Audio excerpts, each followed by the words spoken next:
The year is 2026. Nicholas Maduro is in a holding cell in Brooklyn. But let's get one thing straight before the history books dry the ink on this chapter. It wasn't just a Delta Force operation that took him down. It wasn't just a political deal. The handcuffs you saw on the news on January 2026, they were forged 10 years ago. They were forged by an economic catastrophe so complete, so mathematically impossible that it turned the wealthiest nation in South America into a crime scene. Imagine you're sitting on a literal swimming pool of gold.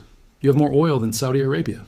You have paradise beaches, fertile land, and an educated population. And then you starve. You don't just go broke. You don't just hit a rough patch. You delete 80% of your entire economy in a single decade. To put that in perspective, that is a collapse more severe than the Great Depression in the United States and more devastating than the fall of the Soviet Union. How do you lose $100 billion without building a single bridge? How do you create a world where a simple cup of coffee costs 3 million units of currency?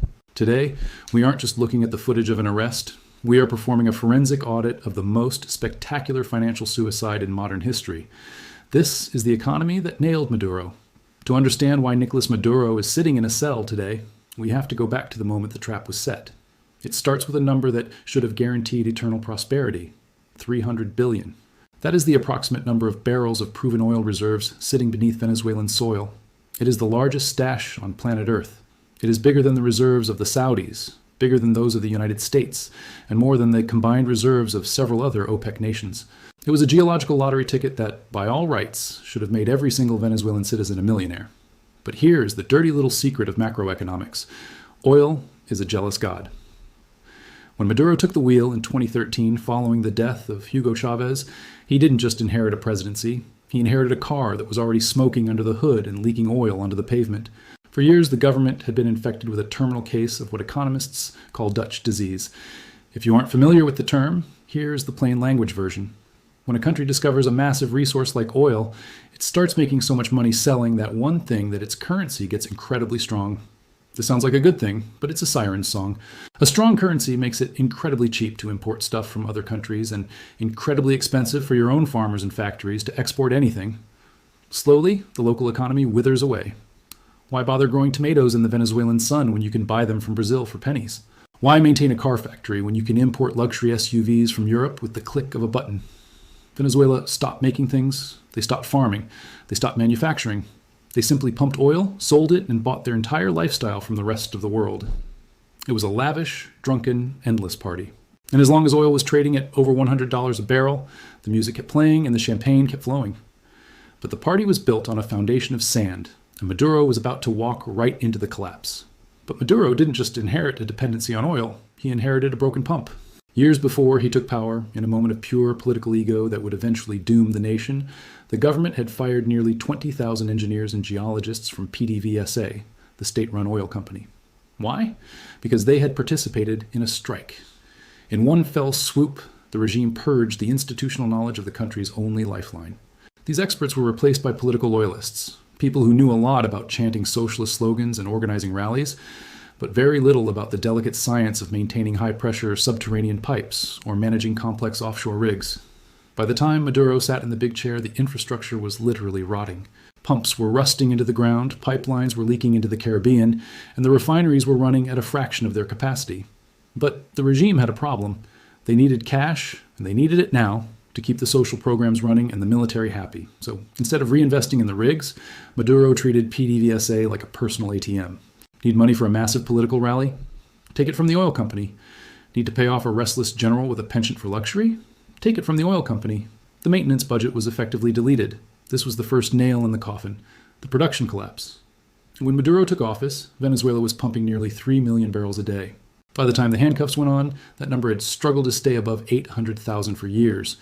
At its absolute lowest point in 2020, it hit a pathetic 337,000 barrels. To visualize this, imagine you own a bakery. You stop buying flour, you fire all the professional bakers, and you sell the ovens for scrap metal to pay your electricity bill. And then you act surprised when you have no bread to sell and your customers are leaving. That is the Maduro economic doctrine in a nutshell. He killed the golden goose, plucked it, deep-fried it, and then stood around wondering why it stopped laying eggs. But when the oil money finally stopped flowing in 2014 as global prices plummeted, did he cut spending? Did he tighten the national belt? No, he did something much, much worse. He turned to the money printer. This was the beginning of the inflationary suicide. The year is 2014 and the oil ATM has run dry. The government has billions in bills to pay. Social programs, massive subsidies, foreign debt, and most importantly, the loyalty of the military. A normal government would raise taxes or cut spending to balance the books. Maduro looked at the central bank and simply said, "Print it." This wasn't just inflation. This was hyperinflation. This was economic velocity that broke the speedometer and sent the car flying off a cliff. Let's look at the statistics, because they are genuinely hard for the human brain to comprehend. In 2013, inflation was at a worrying 56%. That's high, but manageable. By 2015, it hit 180%. By 2016, it reached 800%. And then, the dam completely broke. In 2018, the IMF and the Venezuelan National Assembly estimated that inflation hit a staggering 130,000%. Some private estimates for early 2019 even put it over 300,000%. Let me put that in perspective for you. Imagine you go to sleep on Monday and a single egg costs $1. By Friday, that same egg costs $3,000. Prices weren't changing by the year or even the month, they were changing by the hour. Waiters in restaurants stopped giving out menus with prices, because by the time you finished your appetizer, the price of the steak had already doubled. The national currency, the bolivar, became literally worthless. It became a common sight to see people using stacks of cash as napkins because it was cheaper than buying actual napkins. People started weaving purses and hats out of the bills because the craft value of the paper was higher than the face value of the money. And what was Maduro's verdict on this? Did he admit the mistake? No, he declared an economic war. He blamed the shopkeepers, he blamed the CIA, he blamed the capitalist parasites. He sent the military into electronics stores to force owners to sell televisions for $10. The shopkeepers complied at gunpoint, sold their entire stock in an hour, and then realized they had no money left to buy new stock to sell. The shelves went empty, and they stayed empty. This was the second nail, the total destruction of the price signal. An economy relies on trust, the trust that a piece of paper is worth something, and that if I sell a shoe today, I can buy bread tomorrow. Maduro took that trust and set it on fire. By destroying the currency, he turned every transaction into a panic attack. People spent their paychecks the very second they received them, buying anything, tires, rice, bleach, because holding money was like holding melting ice in a desert. But if you think losing your life savings is bad, wait until you hear what happened to the food supply. When the money dies, the hunger begins. This is where the story turns from a financial tragedy into a humanitarian horror show. We call this the Hunger Games, the weaponization of food. In 2016, a dark, cynical joke started circulating on the streets of Caracas. It was called the Maduro diet.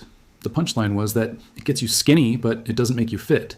It wasn't funny, but when you are starving, humor is often the only nutrient you have left. According to major university studies, in 2016 alone, nearly 75% of the population lost an average of 19 pounds. They weren't hitting the gym, they were skipping meals because there was nothing to buy. This leads us to nail number 3, the weaponization of scarcity. You see, when the economy crashed and the supermarket shelves went bare, the government found a brilliant, albeit evil, solution. They created the clap boxes. These were subsidized food packages delivered directly to households. On paper, it sounds like a relief effort. In reality, it was a political leash. If you protested against the regime, no box for you. If you didn't sign the party loyalty list, no box for you. If you lived in a neighborhood that voted for the opposition, maybe the delivery truck breaks down for 3 weeks straight. But the forensic audit gets even darker. This wasn't just about political control. It was about massive systemic theft. Remember Alex Saab? He was Maduro's financial fixer. The man swapped in a high-profile prisoner exchange with the U.S. Investigations revealed that the government was importing low-quality food, often unfit for human consumption, at massive markups. They were buying powdered milk from Mexico that had virtually no nutritional value, billing the Venezuelan state millions for it, and pocketing the difference in offshore accounts. While Venezuelan children were fainting in schools from malnutrition, the regime's inner circle was getting wealthy off the very hunger they created. They turned starvation into a business model. Think about the level of cynicism required for that. You destroy the farm so people can't grow food. You destroy the currency so they can't buy food. And then you say, "Don't worry, I'll feed you," if you kneel. This economic crime did something the opposition parties never could. It broke the spirit of the working class. You cannot fight a revolution on an empty stomach. When a house is on fire, you don't stay to debate the architectural merits of the roof. You jump out the window. By 2018, Venezuela wasn't just on fire. It was an inferno. And the people made a choice. If they couldn't vote Maduro out with a ballot, they would vote with their feet. This is nail number 4, the human capital hemorrhage. Since 2014, roughly 7.7 million Venezuelans have fled the country. That is about 25% of the entire population. Let me contextualize that for you. Imagine if every single person in the state of Texas just left, or if the entire country of Switzerland packed up and moved. This is the largest displacement crisis in the history of the Western Hemisphere. It was bigger than Syria at certain points. And unlike Syria, there was no foreign invasion. There were no bombs falling from the sky. The bomb was the economic policy we've been discussing. And who left? Everyone. But specifically, the people you need to run a functioning country. Doctors, engineers, teachers, and oil technicians. I want you to picture a hospital in Caracas in 2019. The power goes out because the electrical grid failed. The backup generator doesn't work because the spare parts were stolen or never bought. And the surgeon? He's not there. He S in Miami washing dishes because his surgeon S salary in Venezuela had dropped to the equivalent of $6 a month. This is the hidden cost that nailed Maduro in the long run. He didn't just lose money, he lost the brains required to fix the money. When the oil rigs broke down, the guys who knew how to fix them were already in Houston. When the power grid collapsed, the electrical engineers were in Madrid. He was left ruling a country of ghosts and the elderly. The desperation reached biblical proportions. We saw hundreds of thousands of people walking through the Darien Gap, one of the most dangerous jungles on Earth, just for a tiny chance to get to the US border. This mass exodus did two things. It relieved pressure initially because there were fewer mouths to feed, but eventually it humiliated the regime on the global stage. You can scream socialist paradise all you want, but when a quarter of your population would rather risk death in a jungle than stay in your paradise, the verdict is already in. And then the lights went out, literally. Imagine being in an elevator on the 20th floor, or on a subway train deep underground, or being a surgeon with a scalpel in hand about to make an incision, and then, click. In March 2019, Venezuela went dark. Not for an hour, not for a day, but for nearly a week. This was the Great Blackout. The Guri Dam, one of the largest hydroelectric plants in the world, failed.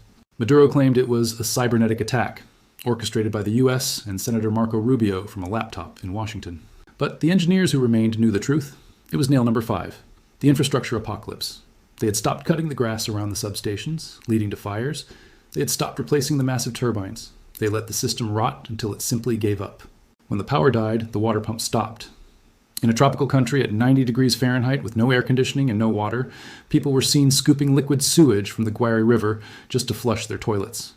The true horror was in the neonatal wards. Incubators turned off, dialysis machines stopped. This was the moment the economy stopped being about numbers and became a physical threat to life. The state had failed to provide the two most basic things a civilization needs, light and water. In a twist of irony that would make a Hollywood writer blush, the regime found a way to survive the blackout by embracing the one thing they hated most, the US dollar. By 2020, Venezuela had entered the twilight zone. Walk down one street and you see people digging through trash bags for food.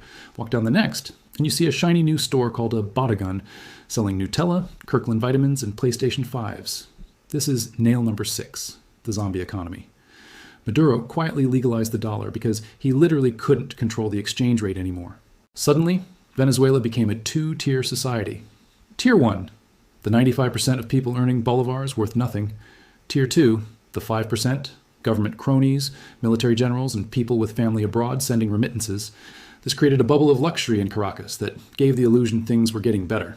Influencers posted videos of 5-star restaurants, but it was a mirage. It was an economy built on money laundering and dirty cash. And speaking of cash, where was the regime getting the money to pay the generals if the oil was dead? They turned to the oldest currency in the world, gold. This is nail number 7, the gangster economy. Maduro created the Orinoco mining arc, a zone bigger than Portugal, and opened it up for unregulated mining.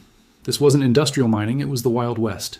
The regime handed control of these mines to a mix of the military and criminal syndicates like the ELN. They used poisonous mercury to separate gold from the dirt, which then flowed into the rivers, poisoning indigenous tribes. This gold was flown out on private planes to Turkey or the UAE and sold for off-the-books cash, bags of dollars delivered to the palace to keep the inner circle happy. By 2025, Venezuela wasn't a state anymore. It was a criminal enterprise pretending to be a country. But eventually, you run out of things to steal. The 2024 election was the final trap. There was a deal on the table. Hold a free election, and the world would let you sell oil again. The economy could finally breathe. This was the opportunity cost of ego. On July 28, 2024, the opposition candidate, Edmundo Gonzalez, absolutely crushed Maduro in the polls. Maduro had two options: accept defeat and retire to a beach in Turkey, or steal the vote and doom the economy to eternal isolation. He chose his ego, He stole the vote, the sanctions snapped back, and the foreign investors fled for good. He proved to his own military that as long as he was in charge, Venezuela would never make money again. He was the blockage in the pipe. And when a general can't pay his troops because the president is radioactive, loyalty starts to rust. This is when the state turned to the last available commodity, cocaine. U.S. investigators tracked the cartel of the Sons, generals who used their epaulets to protect drug routes. The government became the logistics department for trafficking. But a narco-state invites heat. The $15 million bounty on Maduro's head turned him into a walking lottery ticket. Every bodyguard became a potential traitor looking for a payday. By late 2025, the walls were closing in. The economic reality had finally cornered the political fantasy. History teaches us that you can survive being hated, but you cannot survive when the checks bounce. On January 3rd, 2026, the economic math finally hit zero. The cash payments to the top brass arrived late. The gold mines were squeezed, the drug routes were intercepted, the incentive structure flipped. For 10 years, the incentive was protect Maduro and get paid. On that day, it became hand him over and save yourself. When the Delta Force teams landed, they didn't face a fanatical defense. They faced a regime that had already hollowed itself out. So, here's the final verdict. Nicholas Maduro is in a cell, but the cost of his rule is a bill that will take generations to pay. GDP contracted by 80%. 90% of the people were plunged into poverty. 8 million people are in exile. A currency was deleted from existence. The lesson for the rest of the world is one of pattern recognition. History doesn't always repeat, but it rhymes whenever a leader thinks they can print wealth or ignore the laws of supply and demand. Economics isn't just about spreadsheets and stock tickers. It's about the lifeblood of a civilization. When you destroy the money, you destroy the trust that holds society together. You cannot sue for a lost decade. You cannot refund a stolen childhood. The economy that nailed Maduro also nailed the Venezuelan people to a cross of suffering, and the rebuilding of that trust will be the hardest work of all. Venezuela is finally free of the man. Now it must free itself from the wreckage he left behind. The forensic audit is complete. The fall of Maduro wasn't just a political event, it was the inevitable conclusion of a mathematical certainty. If you found this deep dive into the intersection of money and power valuable, hit the like button to help us beat the algorithm and reach more people with the truth. Make sure to subscribe and turn on notifications, because the story of how Venezuela rebuilds and turns the lights back on is going to be just as wild as the story of how they went out. I'll see you in the comments. And remember, economics isn't just about money, it's about life.